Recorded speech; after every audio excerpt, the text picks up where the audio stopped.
कहते हैं शिकार करने निकले शिकारी को जब खुद के घिरने का एहसास हो तो वो समझौते की भाषा बोलने लगता है।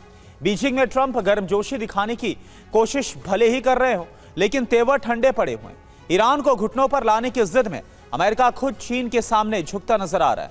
डोनाल्ड ट्रंप वॉशिंगटन में बैठकर ईरान पर चाहे जितना गरज लें, लेकिन बीजिंग की मेज पर बैठते ही ड्रैगन के सामने उनकी सारी हेकड़ी गुम होती नजर आ रही।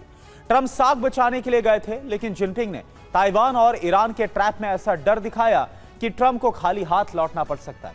अमेरिका 3T यानी कि ट्रेड, टेक्नोलॉजी और तेहरान का जो जाल बुनकर बीजिंग गया था, चीन ने उस 3T फॉर्मूले को बदलकर सारी बाजी ही पलट दी है।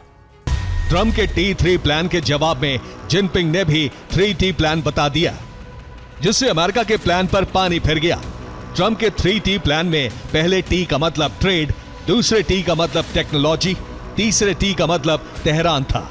लेकिन जिनपिंग ने जो 3T दिया उसमें पहले T को थ्रेट यानी धमकी से बदल दिया, जिसमें कहा गया कि ट्रंप ही युद्ध से उपजे आर्थिक खतरे का निवारण दे, जबकि दूसरे T व्यापार को ताइवान से बदल दिया, जिसमें कहा ताइवान मुद्दे को मिसहैंडल किया तो गंभीर परिणाम होंगे, और तीसरे T तेहरान को थ्यूसिडाइड्स ट्रैप से बदल दिया।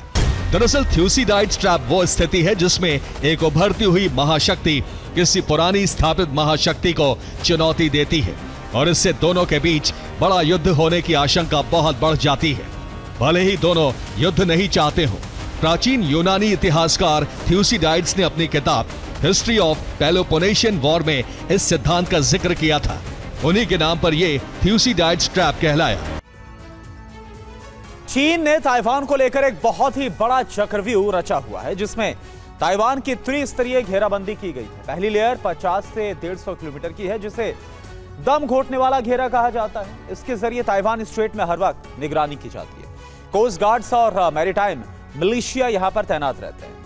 ग्रे जोन में तैनाती से ताइवान को पूरी तरह घेरा गया है। दूसरी लेयर 150 से 500 किलोमीटर की है। इसे हवाई और मिसाइल कवच कहा जाता है। इसमें J-20 फाइटर जेट और S-400 मिसाइल डिफेंस तैनात है। इसके जरिए ताइवान के एयर स्पेस की निगरानी रखी जाती है।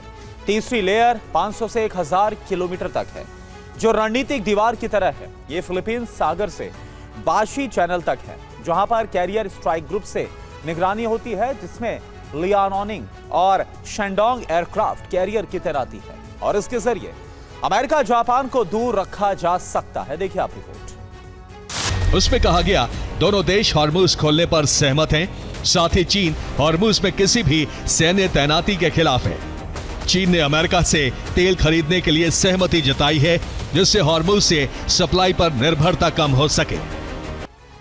साउथ चाइना सी में तनाव बढ़ सकता है। इसको लेकर अमेरिकी सैन्य ठिकाने हाई अलर्ट पर हैं। जापान का कडेना एयरबेस चीन से 800 किलोमीटर दूर है, जहां अमेरिका के फाइटर जेट F-15EX F-35 तैनात हैं, जबकि फिलीपींस में लाओ आग बेस की चीन से दूरी है 700 किलोमीटर, जहां अमेरिका का टाइफॉन मिसाइल सिस्टम और टॉमहॉक मिसाइलें तैनात हैं। ओकिनावा में फुटेनमान मरीन स्टेशन भी अलर्ट पर है, और इसकी चीन से दूरी 600 किलोमीटर है, जहां पर हाइमार्स रॉकेट सिस्टम और F-35 भी लगाए गए हैं। ताइवान के पास भी 5 से ज्यादा युद्धपोत लगाए गए हैं, जिसकी चीन से दूरी है 240 किलोमीटर। देखिए उसमें कहा गया दोनों देश हॉर्मुज खोलने पर सहमत हैं, साथ ही चीन हॉर्मुज में किसी भी सैन्य तैनाती के खिलाफ है। चीन ने अमेरिका से तेल खरीदने के लिए सहमति जताई है, जिससे हॉर्मुज से सप्लाई पर निर्भरता कम हो सके।